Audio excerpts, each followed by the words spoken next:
Hola a todos, muy bienvenidos a esta primera conferencia magistral de LACES 2021. Yo soy María Fernanda Pineda, coordinadora de proyectos del Programa Regional de Seguridad Energética y Cambio Climático en América Latina de la Fundación Konrad Adenauer. También nos conocen como ECLACAS. Desde ECLACAS estamos muy contentos y muy agradecidos de ser parte de este encuentro a través de la organización del mismo y también agradecidos de que se hayan sumado más instituciones como el colectivo ecologista de Jalisco y todo el equipo que está detrás de LACES 2021, que ha estado trabajando muy arduamente, sobre todo las últimas semanas, para sacar adelante este gran encuentro. Personas de no solo de México, sino también de todas partes de América Latina e inclusive de otras partes del mundo también. Para esta primera conferencia magistral tenemos de invitado a un gran especialista, representante de la CEPAL. Nos acompaña el día de hoy Santiago Lorenzo. Él es jefe de la Unidad de Economía del Cambio Climático de la División de Desarrollo Sostenible y Asentamientos Humanos de la CEPAL.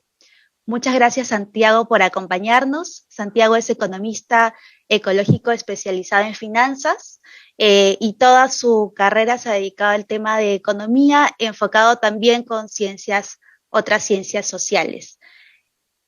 Hoy día nos tiene también preparada una gran presentación como para inaugurar este gran encuentro también, en el que nos va a hablar sobre las consecuencias tangibles de no limitar el calentamiento global a 1 grados centígrados para el 2100. Santiago va a tener un máximo de 30 minutos para su exposición, para su presentación, y el tiempo restante lo vamos a dedicar a responder las preguntas del público que nos está acompañando el día de hoy. A ustedes también les agradecemos por conectarse, por estar atentos, por su interés en estos temas y esperamos también que les sirva a ustedes para seguir aprendiendo y seguir mejorando en las áreas en las que se desempeñan relacionadas a cambio climático y desarrollo sostenible. Santiago, te doy la palabra. Tienes 30 minutos para tu presentación y yo te voy a avisar unos 5 minutos antes para ir cerrándola y luego vamos a tener este espacio para las preguntas. Para quienes están conectados, les invitamos a dejar sus preguntas en el espacio que esté habilitado ahí y me las harán llegar a través de nuestra plataforma y nuestro equipo técnico para poder responderlas. Muchas gracias y adelante, Santiago. Muchas gracias, María. Pues nada, primero, antes que nada, quiero agradecer la oportunidad de estar aquí y en nombre de Alicia Bárcena, secretaria ejecutiva de la CEPAL, que fue invitada, pero por distintos compromisos previamente adquiridos no pudo estar aquí, pues agradecer mucho a la Fundación Konrad Adenauer y al colectivo ecologista de Jalisco por esta invitación. El tema es muy relevante. Nos toca hablar de las consecuencias tangibles de no limitar el calentamiento global a 1.5 grados para el 2100, que es uno de los puntos que siguen la discusión. Recordarán como antecedente que durante muchos años los objetivos dentro de la Convención Marco de Cambio Climático eran fijados alrededor del calentamiento global hacia los 2 grados.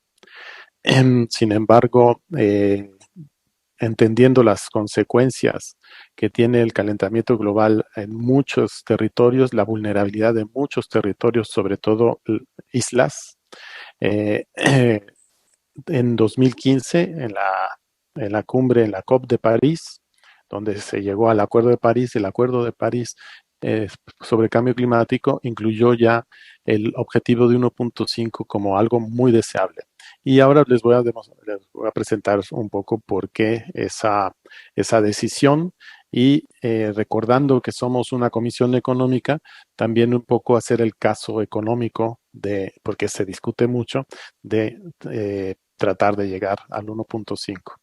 Así como básico de entrada, sabiendo que hay un público muy heterogéneo, pongo unos fundamentos de qué es el cambio climático y es una tendencia de modificación del clima a largo plazo. Hay mucho escéptico del cambio climático porque ven que hay heladas, tempestades y heladas prolongadas en los inviernos en distintas partes del mundo, y entonces dicen dónde está el cambio climático, dónde está el calentamiento global.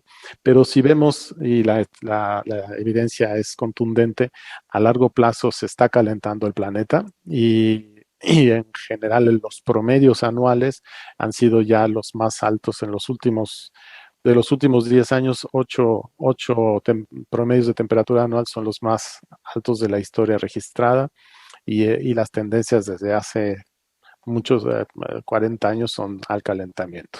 Y eso tiene implicaciones, evidentemente. Otro punto que se discutió durante años es que si se podía atribuir a las actividades humanas o era fenómenos cíclicos que han ocurrido a lo largo de la historia, o inclusive influencia de algunas tormentas solares, etcétera.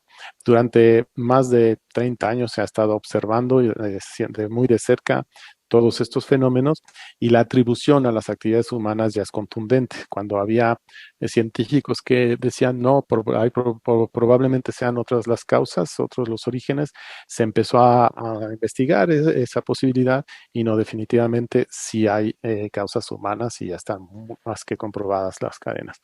Después, mm, el fenómeno es atmosférico, es decir, no tiene fronteras, la atmósfera como un ecosistema único, y por tanto cualquier cosa que pase en cualquier rincón del mundo afecta al calentamiento global, positivo o negativo. El origen de este calentamiento está comprobado que son los gases de efecto invernadero, que el principal por volumen es el dióxido de carbono, aunque hay otros como el metano y el óxido nitroso que tienen por factoraje, tienen más potencial de calentamiento global. Santiago, Sí, discúlpame un momentito, solo le voy a pedir a Yasmín, que nos acompaña del equipo técnico, que pueda apagar su audio porque se está filtrando el sonido del teclado. del teclado, sí. eh, No sé si los demás lo escuchan, pero como tú lo escuchas, para que no. sí. Ah, ya, ya, pero Bueno, aquí sí nosotros escuchábamos para que no interrumpa la presentación de Santiago. Muchas bueno, gracias. de acuerdo. Bueno, comentaba que está identificado qué gases son alrededor de 12 gases los que tienen ese efecto invernadero, y el 68% de esas emisiones vienen de solo 10 países. México, que solo aporta el 1.3, entre el 1.3 y el 1.7, es uno de estos 10 países. Hay dos, que son China y Estados Unidos, y India crecientemente, que tienen el gran volumen de emisiones, el mayor volumen de emisiones. Y bueno, muchos países de la Unión Europea también son los grandes responsables. Además, son emisiones históricas. Un gas de efecto invernadero puede permanecer 60 años en la atmósfera, es decir, China hace 60 años, por supuesto que de lejos no era el mayor emisor. Entonces, hay responsabilidades históricas de ello. Las principales fuentes de emisiones en México, sé que esta conferencia tiene una dimensión latinoamericana, pero bueno, es involucrados el colectivo ecologista de Jalisco y otras personas. Eh, pues me dediqué un poco a enfocarme a México. En México, pero también es de América Latina. En general, el primero es la generación de electricidad o el transporte. En México es el transporte, después los procesos industriales y el cambio en el uso del suelo, es decir, la agricultura industrial eh, y la ganadería de gran volumen intensiva son también causas de emisión de gases de efecto invernadero. Y por otro lado, la región latinoamericana y México somos altamente vulnerables al cambio climático. Hay eh,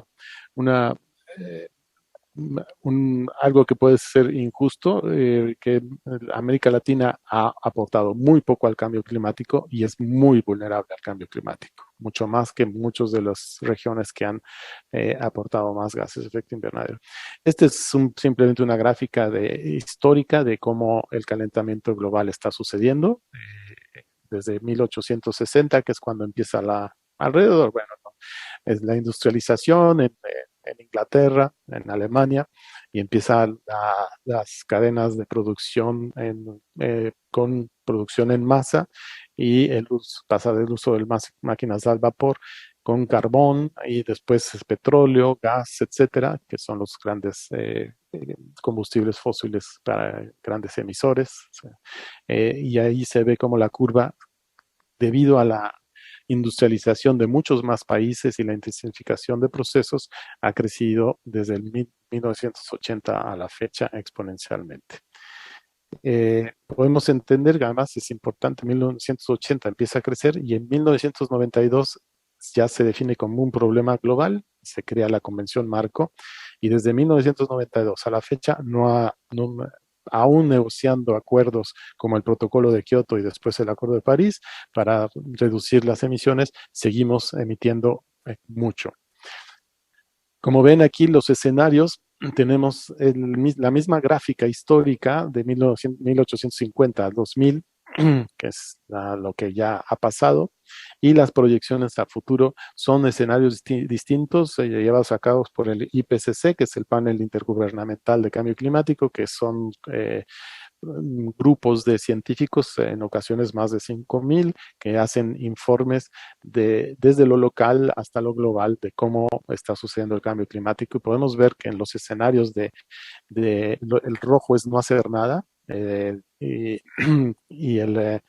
y o si no, un poco las CNDCs también están graficadas con el azul claro y el azul oscuro. Ya las CNDCs son las contribuciones nacionalmente determinadas, que son los compromisos que los estados, con los cuales los estados llegan al Acuerdo de París, y nos demuestra que vamos entre, entre 1,5, que es el azul oscuro, hasta puede ser 10, 12 grados. En realidad, la trayectoria actual más posible, de acuerdo a lo que están haciendo los gobiernos, va entre 3 y 4 grados, que veremos es muy, muy mala noticia para todos. Una de las cosas que es la causa, es que el objetivo de las sociedades es crecer la economía. Reconocerán que todos los políticos en todo el mundo siempre ofrecen crecimiento económico como parte de paquete de políticas públicas para satisfacer los deseos de la población.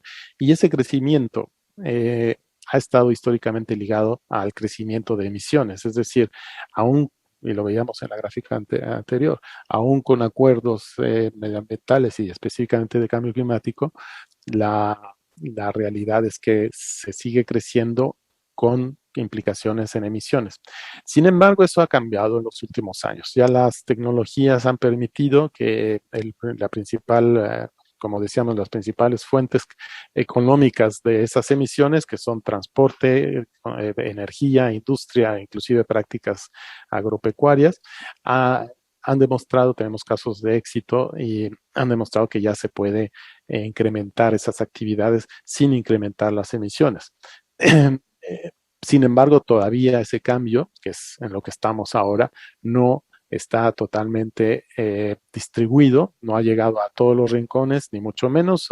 Los porcentajes de actividades neutras o bajas en carbón frente a las altas en carbón en estos sectores todavía son menores. Entonces, todavía nos falta llegar ahí, pero bueno, tecnológicamente y económicamente ya es viable desacoplar las emisiones de la actividad económica.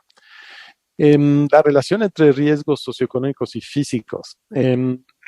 Como decía, si tienes un esquema de desarrollo socioeconómico eh, con que se nutre de una energía y uso de la tierra que es intensivo en combustibles fósiles o es extensivo en el uso de la tierra, entonces ese modelo te va a llevar a mayores emisiones. Esas emisiones te van a llevar al cambio climático, y ese cambio climático te va a llevar a impactos climáticos que pueden ser eventos crónicos o agudos. Crónicos son las sequías de larga duración, los cambios en los ecosistemas, que en general es porque se están secando algunos que eran húmedos, y ello te lleva a impactos en las actividades económicas. Te cuesta más caro cultivar toda la cadena de alimentos es más cara. Después los centros de turismo de playa tienen que tomar medidas ante los eventos agudos, que pueden ser huracanes, ciclones, etcétera, entonces, o riadas, y eso también cuesta más caro. Hay irrupciones en las diferentes actividades económicas y eso impacta la posibilidad del desarrollo económico, erosionando la productividad de la tierra, erosionando la base fundamental de la actividad humana. Sin embargo, si el desarrollo económico tiene una energía renovable, un uso de la tierra sostenible, las emisiones bajan, el cambio climático se limita y los impactos también se limitan y eso beneficia al desarrollo económico. Ese es el ciclo que como economistas tenemos que ver. Si hay un costo en bueno, es un costo, es una inversión. Cambiar la manera en que producimos energía o los transportes, eso nos va a costar, pero y el costo a corto plazo es el problema. Hablaré después de las transiciones. Pero bueno, a raíz del Acuerdo de París se buscó hacer cuando se fijó que en vez de en 2 grados la meta debería ser 1.5, se hizo un análisis de las implicaciones de alcanzar el 1.5, el mismo IPCC, el grupo es de científicos de todas nacionalidades, y la diferencia entre el 2 grados y el 1.5 es en ciertos aspectos está aquí reflejada y es muy importante.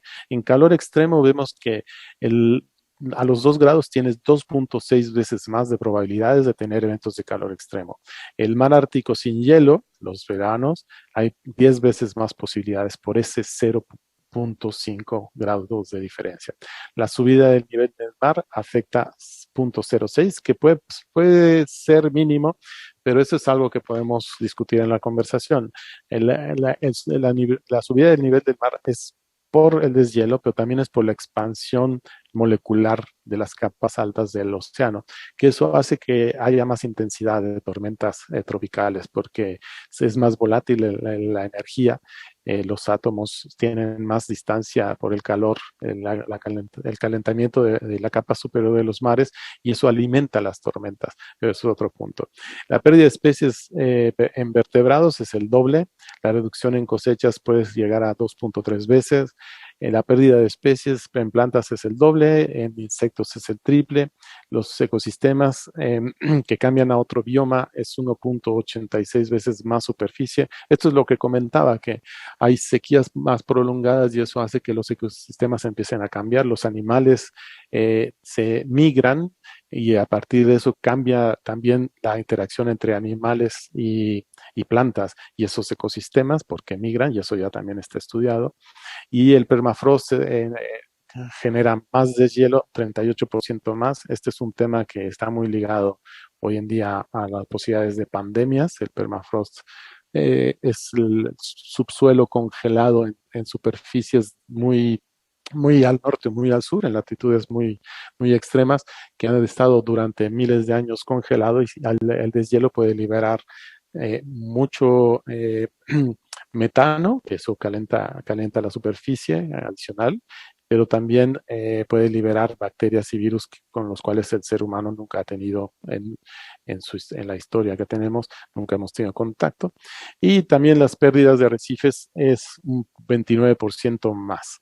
La declinación de pesquerías está calculada el doble. Es decir, ese medio grado a nivel de economía, de sociedad, tiene unas implicaciones enormes, enormes. Y eso es el tema para invertir, aunque nos parezca poco alcanzable hoy en día el 1.5, hacer el esfuerzo de invertir alcanzarlo es importante porque todas estas pérdidas se evalúan económicamente a precios actuales con alguna tasa de retorno para proyectarlo a futuro, pero en realidad no nos da el sentido real de los costos de llegar a los 2 grados. Los costos de llegar a los 2 grados son muy altos porque además la escasez relativa de estas especies y de estos ecosistemas va a cambiar la dinámica y puede tener umbrales de resiliencia rebasados más allá de lo estudiado y eso puede ser mucho más peligroso.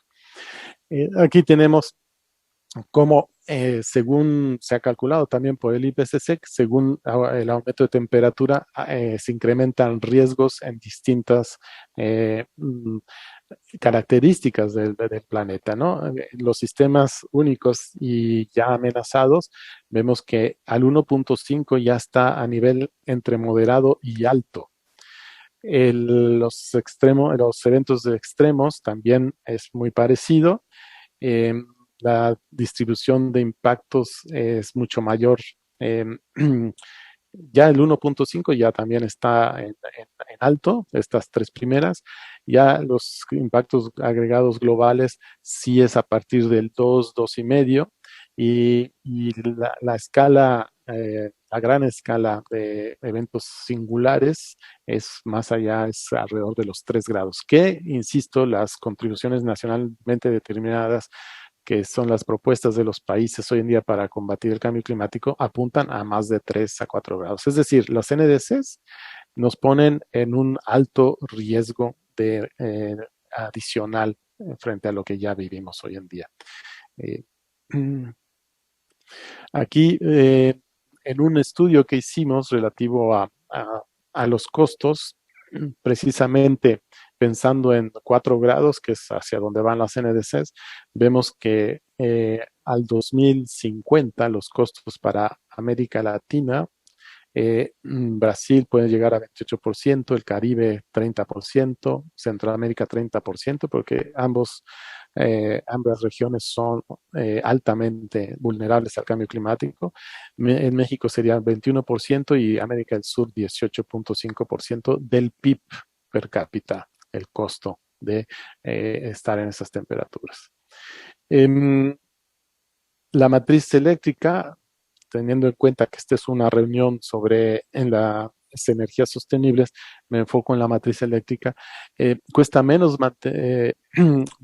que mantenerla, cambiarla, el descarbonizarla. 30% menos de emisiones y cerca de 7 millones más de empleos serían posibles. Esto también es un estudio que hizo la CEPAL. El peso de las renovables no hidráulicas en la capacidad instalada en la región es 12.7 y de acuerdo a las propuestas debería llegar a 24.6 en 2030 y renovables sin integración 41.1 y con integración 39.5 es posible y se generarían estos 7 millones más de empleos. El costo es relativamente bajo y la disminución de emisiones es considerable. En este caso también tenemos como la creación de empleos netos en una ciudad de transición energética es muy interesante. El total de la región para el 2020 y 2030 puede alcanzar los 1.000 millones, pues por los años, o sea, en 2020 sería menos, 600 millones, 800 millones en 2025, 1.000 millones en 2030 y así se podrían generar. Eh, lo importante ahora para analizar, y es un poco para el debate que sería interesante que tuviéramos ahora, ¿qué significa transitar? Porque vemos que las cifras y los datos nos dan como muy importante ir al 1.5. Sin embargo, hay voces que dicen el costo de ir al 1.5 que se le pone a las empresas y a los gobiernos es muy alto y va a tener impactos muy negativos en estas mismas empresas y en los presupuestos del Estado. Sin embargo, y porque son en corto plazo, el recurso que se necesita invertir es en corto plazo y las ganancias son a largo plazo. El título de esta ponencia es a 2100. A 2100 ningún político, ningún empresario tiene ese escenario. O sea, y hay voces y cualquier persona puede pensar que ya habrá tecnologías que absorban los gases de efecto invernadero y que es absurdo hoy en día correr con esos costos, con ese peso de los recursos dedicados, para algo que va a pasar dentro de 80 años. Entonces, pero ya vimos, sí, en las notas que presenté ahora, es a 2050 ya se sienten los efectos. 2050 para los políticos efectivamente no es un tema, para los empresarios es demasiado lejos. Sin embargo, vemos que el cambio climático ya está aquí. Hoy en día estamos en 1.2 más o menos de calentamiento y, y los eventos ya levantan costos enormes. Entonces, el mantener eh, en crecimiento las emisiones, lo único que hacen es poner más, ahora sí que más fuego, más leña en el fuego, y por tanto nos pueden llevar a situaciones, sobre todo de pérdida de especies y de ecosistemas que son soporte de vida, que pueden generar problemas más allá de los económicos. Para empezar, bueno, conflictos, la escasez de alimentos y de agua podría llegar mucho antes, sobre todo por la distribución. Hoy en día se genera el doble de alimentos de los necesarios y tenemos regiones con hambre, regiones con desnutrición, poblaciones con desnutrición, y eso nos demuestra que si a esa situación le agregamos el cambio climático, los conflictos por agua, por alimentos pueden incrementarse, migraciones, hoy en día vemos cantidades de movimientos xenofóbicos por la migración, y esos son conflictos adicionales, son costos de otra índole. Entonces, el, las ganancias a largo plazo están claras, las a corto plazo es lo que hay que convencer. Y bueno, sí se puede, hoy en día las soluciones son costo-beneficio adecuadas, de hecho hay muchos análisis de que nos puede salir más barato transitar hacia una energía sostenible, y lo que necesitamos hacer es acelerar la transición, porque la transición ya inició, pero no va en el ritmo que se requiere.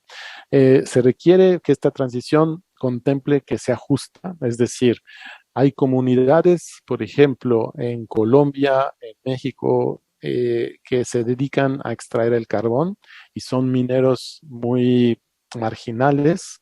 Hay alguna empresa grande, pero hay muchos familiares, y cerrar el carbón significa dejar a estas comunidades sin su actividad principal y generar un problema social grande. Hay otras actividades que pueden ser industriales, ladrilleras, etcétera, que es lo mismo. Si cambiamos de tecnología, posiblemente pierdan sus empleos. Hay que tener eso en la visión porque es importante no dejar a nadie atrás y invertir en reciclar a todas estas comunidades, que no solo son comunidades, son también negocios, empresas que requieren algún apoyo para poder hacer esta transición. Esta transición también requiere de salvaguardas ambientales y sociales. Tenemos muchos ejemplos de instalación de energía, de instalaciones de infraestructura de energías renovables que impactan comunidades locales y ecosistemas negativamente. Hay que hacerlo bien. No tenemos ya precisamente el cambio climático es la consecuencia de alcanzar niveles de bienestar haciendo un daño ambiental y social. No debemos atender un problema incrementando o generando nuevos problemas. Tenemos que aprender de lo que estamos experimentando. Entonces, si vamos a establecer nuevas infraestructuras, tiene que ser con las adecuadas medidas de salvaguarda. En muchas regiones se requiere el consentimiento previo informado de las comunidades locales. ¿Por qué? Porque son sus terrenos, resulta que llegan los desarrolladores, no, la información no es compartida cabalmente, y se termina con un conflicto que detiene los proyectos o los hace más caros, etcétera. Y además hay experiencias donde la comunidad local participa como socio, y entonces de la generación de energía puede obtener un cheque anual. Y eso es una vía también de ayudar a comunidades que hoy en día están en territorios sin posibilidad de generar ingreso, de tener una fuente de ingresos adicional. Después, apoyar la energía distribuida. Una de las cosas que pasó durante toda la historia energética previa es la concentración en grandes empresas, porque son infraestructuras de generación eléctrica muy, muy grandes. Sin embargo, la energía renovable, paneles solares y algunos molinos que pueden ser comunitarios, dan la posibilidad de que los generadores de energía sean individuos o comunidades, no necesariamente gran volumen de energía, pero sí pudiendo comercializar parte de lo generado. Eso puede ser un factor de distribución del ingreso que también es muy importante porque en la región de América Latina es una de las que peores en distribución del ingreso y eso genera muchos problemas. Y entonces esta transición, si apoya la energía distribuida, es una transición mucho más, que atiende mucho más otro tipo de problemas que han persistido en la región. La interconectividad regional. La energía renovable es intermitente y por tanto necesitas construir más capacidad para garantizar generar un volumen suficiente de energía para satisfacer la demanda. Si interconectamos la región, esa capacidad adicional no necesita ser en cada país, puede ser en donde más potencial hay, donde más factibilidad de generación hay y por tanto se reduce el costo de la necesidad de infraestructura. En ese tipo de iniciativas, nosotros, la CEPAL, junto con la OLADE y otros, tenemos que participar activamente para que esa interconectividad regional se dé. Y bueno, la CEPAL es América Latina, pero aquí finalmente toda América sería interesante. Canadá, Estados Unidos también deberían ser parte de esta interconectividad porque eso nos da mucha más eficiencia, reduce los costos y da más soporte. Si en una región no hay sol o no hay viento suficiente, es tan grande el continente que nos permite que en otras regiones se supla esa carencia. Después, para mitigar las emisiones y poder llegar al 1.5, algo que debemos trabajar mucho es la eficiencia energética. Nuestra región, América Latina, es muy ineficiente en el uso de energía, muy ineficiente. Hay muchas posibilidades de atender este principio que además es económicamente no solo viable, sino beneficioso. El reducir la factura de la luz con buenas prácticas de manejo de la energía es a todas luces, es beneficioso y es importante lograrlo. Y se conoce que los márgenes de reducción son muy altos y que pueden ayudar a contribuir a que se necesite menos infraestructura de generación de energía.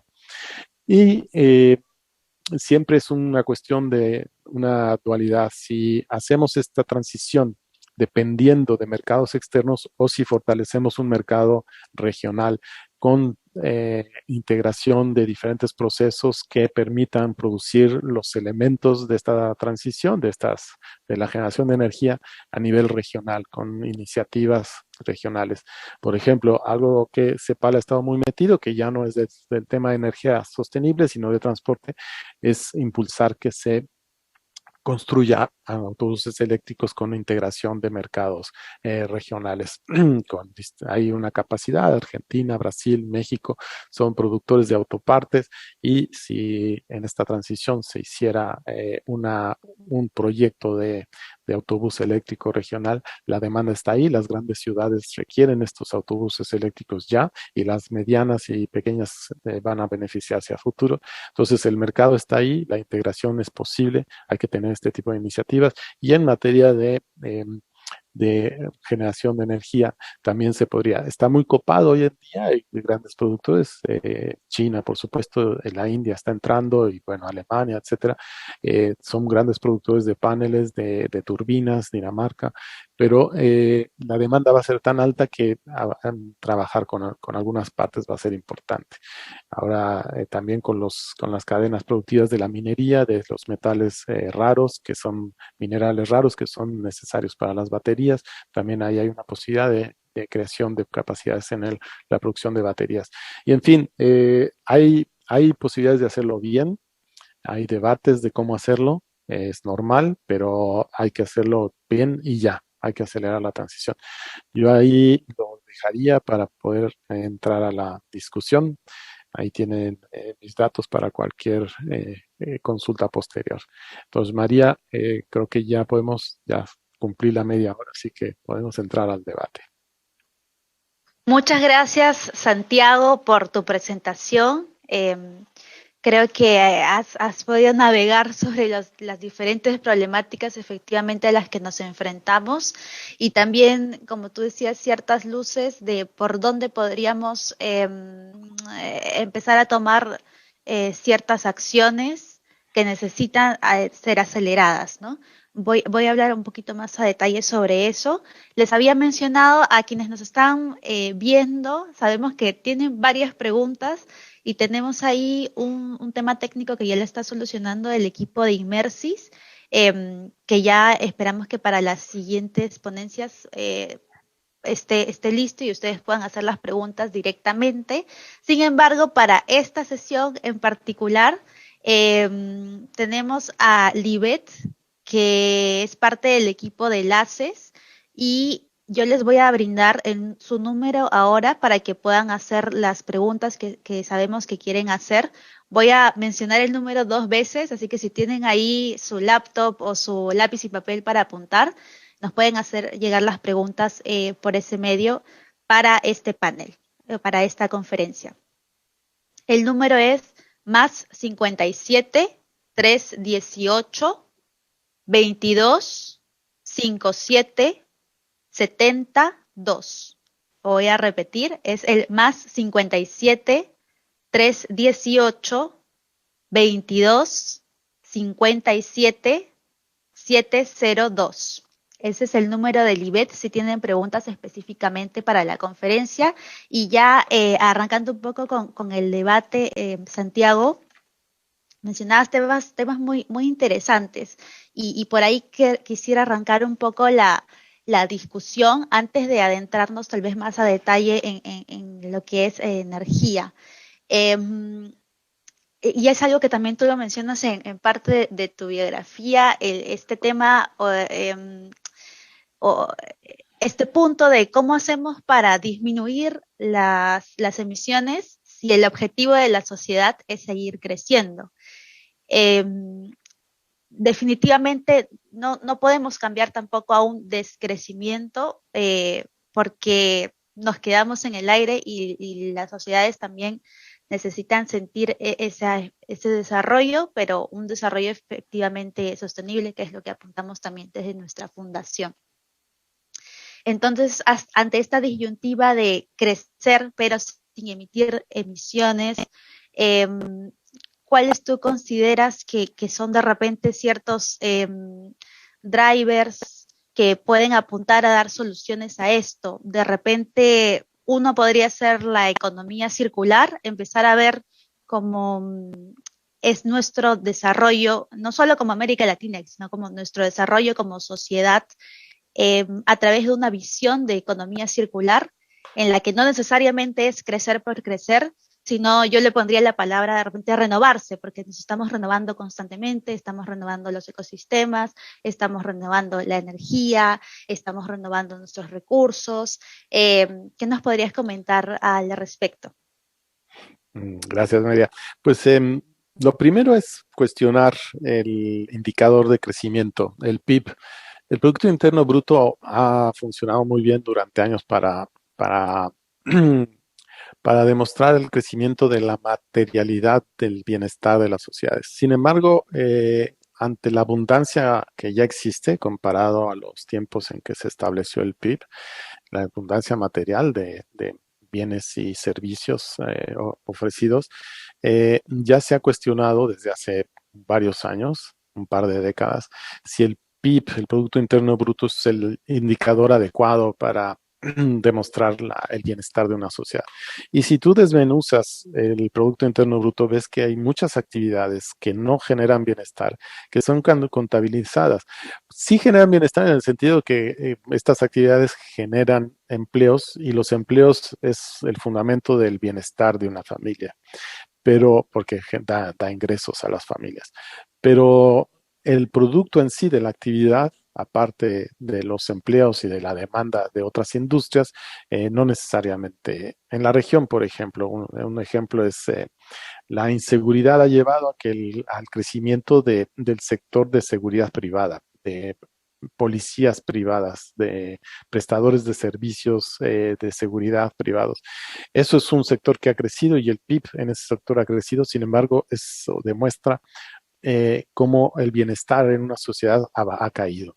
Ese es un ejemplo, pero hay muchos más. Es toda la parte de restauración ambiental es una actividad económica y muy bienvenida, pero es también el origen de su necesidad, demuestra que hemos tenido problemas. Entonces, uno es cuestionar el indicador en el que el crecimiento económico está basado, ofrecer crecer a una sociedad no necesariamente es mejorar su bienestar. Pero bueno, una vez dicho esto, todas las actividades económicas efectivamente generan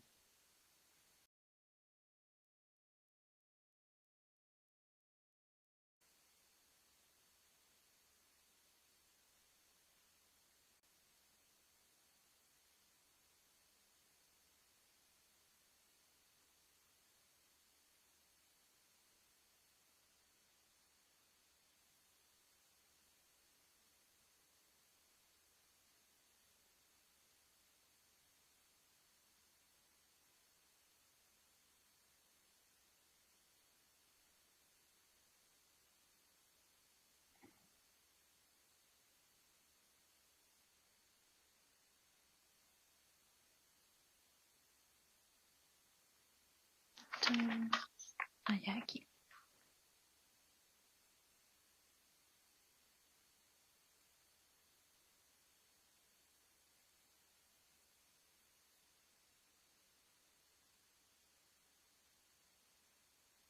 Ah, perfecto.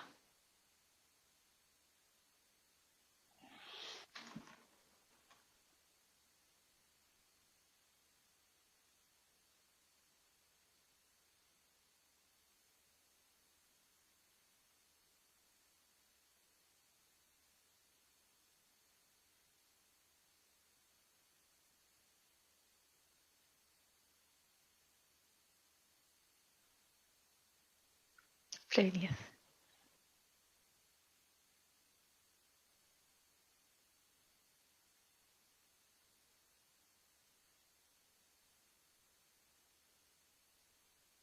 bueno, parece que se cortó, pero ya estamos de vuelta. Eh, en fin, no sé bien dónde se cortó, pero Yo te digo, sí. justo, de hecho iba a ser mi segunda pregunta, pero ya tú le estabas respondiendo. Estábamos ahí hablando del tema de la bicicleta, del uso de la bicicleta que Mm, puede, ¿no? tener Dar beneficios beneficios a para la la salud. salud.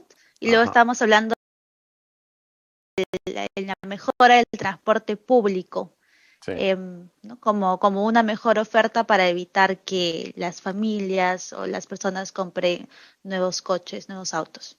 sí. Sí, ese es un tema que es crucial porque, por ejemplo, las baterías, hay una discusión sobre si las baterías van a generar un nuevo problema ambiental porque la extracción de estos minerales raros que son necesarios para las baterías tiene temas. Y es cierto, la demanda de baterías puede variar. Si tenemos baterías para 1000 coches, a si tenemos baterías para 10, 15, 20 autobuses. Entonces, la, desde varios puntos de vista, la mejora en el transporte público y la mayor demanda de transporte público es fundamental para la transición. Aparte de la convivencia, sabemos que uno de los problemas del desarrollo es, eh, es la individualización de todo y es bueno tener oportunidades de socializar y el transporte público limitadamente, pero las da, no es el lugar ideal, pero sí suceden encuentros. Socializar Entonces, ahora después de pandemia, sobre todo. exacto, especialmente. Y bueno, lo otro es el uso de suelo. Se sabe históricamente que o sea, la necesidad de fertilizantes y plaguicidas en el manejo industrial erosiona mucho, inclusive envenena aguas, etcétera, y hay nuevas prácticas. Es cierto que es un reto en la escala de producción de alimentos que se requiere con una población que va creciendo, pero sabemos que hay mucho desperdicio y el pasar a a producción con agroforestería, con prácticas mucho más amigables con el medio ambiente, se está buscando y es posible. Entonces, ahí hay una frontera de conocimiento que debemos seguir fortaleciendo, pero que tenemos que transitar sin duda, porque las prácticas actuales son insostenibles, nos llevan a un callejón sin salida. Entonces, bueno, lo dejaré ahí para la siguiente pregunta. Gracias, gracias Santiago. Y justo ahora con esto que terminaste de los ejemplos más a nivel de cambio de uso de suelo, teníamos una pregunta de Laura Valladares de México. Ella nos estaba consultando cómo se puede integrar la agricultura eh, para trabajar hacia una transición energética. ¿Cómo estos dos temas se pueden integrar? Es posible? ¿A través de qué ejemplos? Bueno, ahí hay mucho debate, como decía. Uno de los puntos es también, y que tiene que ver con el estilo de vida que llevábamos, comentaba de las bicicletas, que tiene como efecto secundario más bienestar en salud a la ciudadanía, pero también las dietas están en tela de juicio. Según incrementa el ingreso per cápita o de las familias, la gente se migra hacia el mayor consumo de carne roja y la carne roja tiene consecuencias importantes para enfermedades cardiovasculares. Yo no, hay gente que se va hacia lo vegano, bienvenido, pero bueno, inclusive una dieta sana con carne reduciría la presión a los ecosistemas. Hoy en día la cosecha de soya para alimentar vacas o las grandes extensiones donde se crían vacas eh, es, puede reducirse con una buena dieta que incluya carne roja, puede reducirse dramáticamente. Y además hay prácticas, por ejemplo, en la zona del trópico de México, ya existen ranchos que en Veracruz, en Chiapas, que producen ganado vacuno con prácticas agroforestales. Básicamente se alimentan de lo propio que se genera en el predio. Eh, los datos nos dicen, básicamente es difícil decir si ya estamos en condiciones de que todo sea producido, todo alimento sea producido con prácticas neutras en carbono.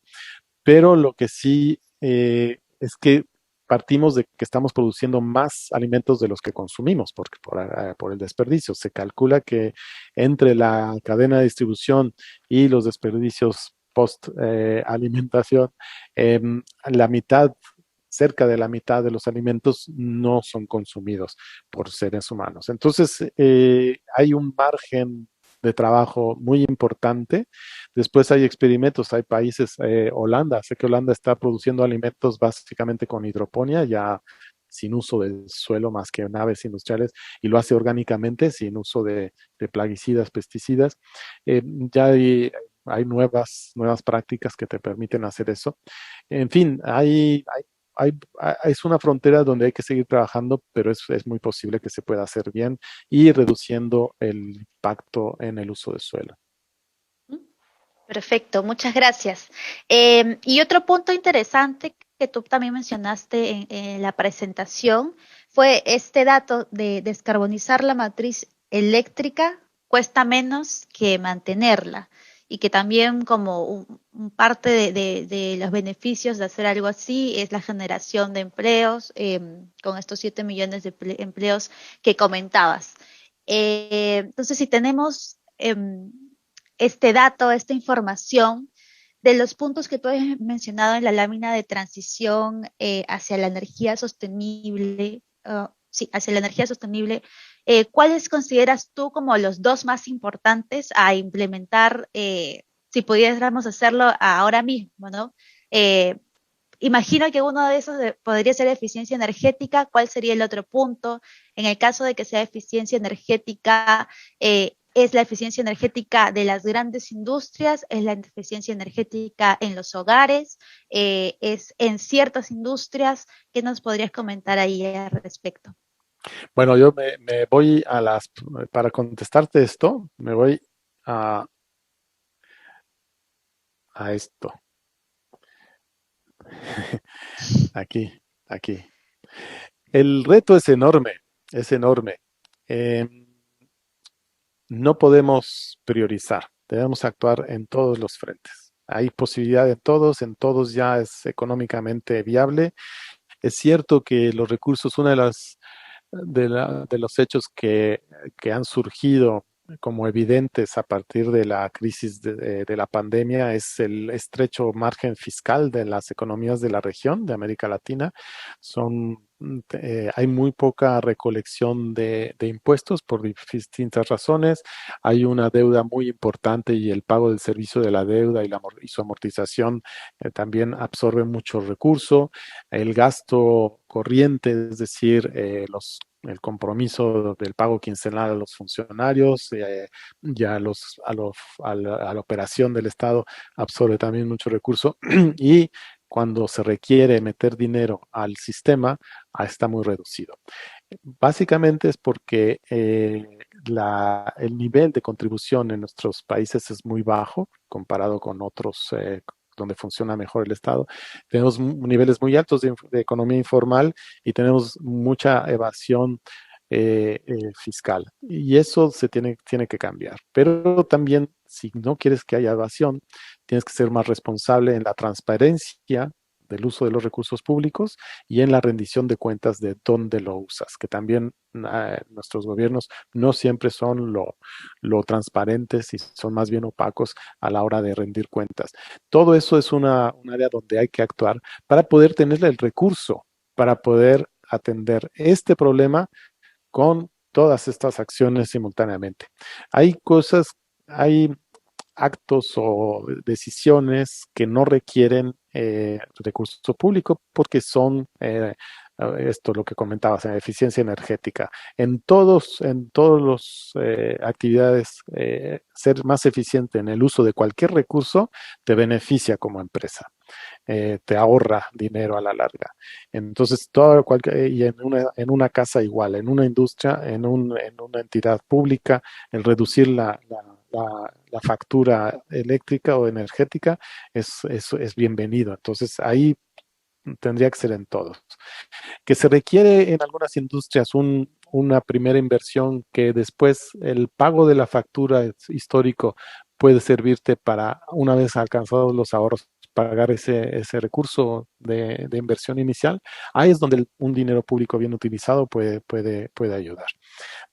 La creación y fortalecimiento de cadenas de valor también puede ser algo llevado a cabo por asociaciones empresariales, pero que también la intervención con incentivos adecuados de los gobiernos podría ayudar. La interconectividad regional, eso es una decisión de gobierno y requiere inversiones públicas. La energía distribuida, hay esquemas de inversión para apoyar también a los hogares a que lo tengan y que paguen con el pago de su boleta de la luz, puedan ir pagando esa inversión inicial. El consentimiento previo informado es una cuestión de procesos que también se requiere intervención pública. Las salvaguardas ambientales y sociales ya existen para todo tipo de inversiones, simplemente adoptar los principios y las prácticas adecuadas. Y la transición justa es apostar por un tejido social de seguridad social que hoy en día no tenemos, que no solo debería limitarse a lo que comenté de las comunidades afectadas por el cese de actividades ligadas a los combustibles fósiles, sino fortalecer el tejido social con seguros de desempleo, con mejores asistencias, con mejor capacitación, etcétera. Eso en la región, antes de pensar en una transición energética, ya era necesario. Ahora va a ser más necesario, pero es algo que el estado de bienestar, que nunca fue modelo en la región latinoamericana, deberíamos aspirar a tenerlo y eso sí es una cuestión de la presencia del Estado adecuada. Hoy en día se puede, no un aparato del Estado elefantiásico, porque ese es un problema. El gasto corriente, como decía, ya de por sí ahoga el presupuesto público, sino con el manejo de tecnologías de la información, un Estado mucho más eficiente, mucho más mucho más ágil, es posible el manejo de datos, el manejo de subdatos, el enfocar ayudas y con instrumentos adecuados a poblaciones específicas, todo eso es más posible. Pero se necesita todo, o sea, yo no priorizaría per se, se necesita todo y todo es posible, pero sí, si te vas en eficiencia energética, sí, los grandes consumidores, habría que enfocarse en los grandes consumidores, en algunos aparatos electrodomésticos que de mayor impacto también puede ser. Energía distribuida, yo creo que es algo que aparte trae un componente de justicia social, de distribución del ingreso, que nos ayuda a varias esferas, a atender varias esferas de problemas y de retos. Entonces, ahí lo dejaría, pero sí, yo diría que todo, porque el 1.5 requiere entrar, todo es prioritario. Tenemos Perfecto, poco tiempo. Santiago. Muchas gracias. Y me quedo también con ese mensaje.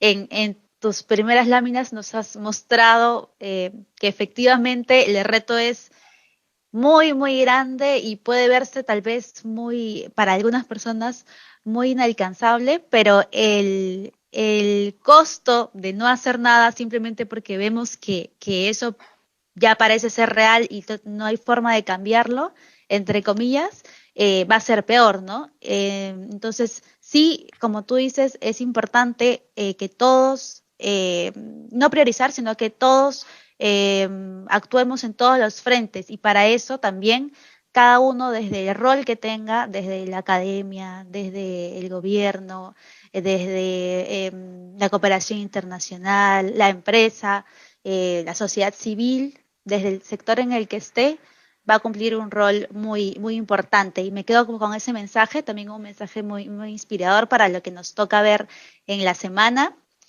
Así que te agradezco nuevamente, Santiago, por tu participación. También agradezco a la CEPAL y a quienes nos están viendo. Les pedimos que no se desconecten. Todavía tenemos unos 10 a 15 minutos de comerciales, de información interesante que le vamos a estar compartiendo de diferentes proyectos. En 15 minutos vamos a tener también otra charla, otra conferencia magistral con la doctora Julia Tagüeña Parga sobre los buenos planetas. Son difíciles de encontrar. Eh, Les invitamos a que continúen con la programación de enlaces. Este es el primer día. En 15 minutos van a ver a otra de mis colegas de Clima Edu, quien va a estar moderando la siguiente conferencia. Y espero que hayan tenido un buen inicio de su mañana. Gracias, Santiago, por aceptar la invitación. Y nos vemos a todos. No se Gracias a desconecten, en 15 ustedes. minutos estamos aquí. Hasta luego, que vaya bien. Hasta luego. Muchas gracias, Santiago.